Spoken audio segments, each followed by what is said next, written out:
আমার নাম রাতুল সামন্ত। আমি আরামবাগ হাই স্কুলে একাদশ শ্রেণীর ছাত্র, সায়েন্স স্ট্রিম নিয়ে পড়ছি। প্রথমত বলে রাখি, এটা একটা ওয়েস্ট বেঙ্গল গভর্নমেন্টের নেওয়া জুনিয়র সায়েন্স ট্যালেন্ট সার্চ পরীক্ষা। এর শাখায় আন্ডারে অনেকগুলো পরীক্ষা হয়। আমার পরীক্ষা ছিল জুনিয়র ট্যালেন্ট সার্চ এক্সামিনেশন। এর দুটো ফেজ হয়, প্রতি বছরই পরীক্ষাটা হয়। 1 মাস আগে থেকে ফর্ম ফিল আপ করতে হয়। তারপর আমাদের আরামবাগ গার্লস কলেজে রিটেন এক্সাম হয়।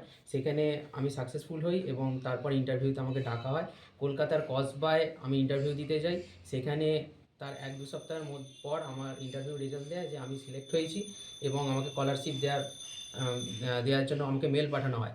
তা আমি খুবই কৃতজ্ঞ যে আমাদের ঘরে অনেক মাস্টারমশাই এসেছে, আমাদের হেড স্যার, অ্যাসিস্ট্যান্ট হেড মাস্টারমশাই, আমার মামা দাদু, প্রতিবেশী ঠাকুমা, এমনকি আমার বাবা মা, আমি খুবই কৃতজ্ঞতা জ্ঞাপন করি। এবং আমার এই ইন্টারভিউ ফেজে আমার দাদা উল্লেখযোগ্য ভূমিকা পালন করেছিল। সে অনেক কোম্পানিতে বিভিন্ন ইন্টারভিউ দিয়েছিল, তা আমাকে বলে দিয়েছিল যে তাদের সঙ্গে কেমনভাবে বিহেভিয়ার করতে হয়। সে এখন পুনেতে থাকে, আইটি কোম্পানির চাকরি করে।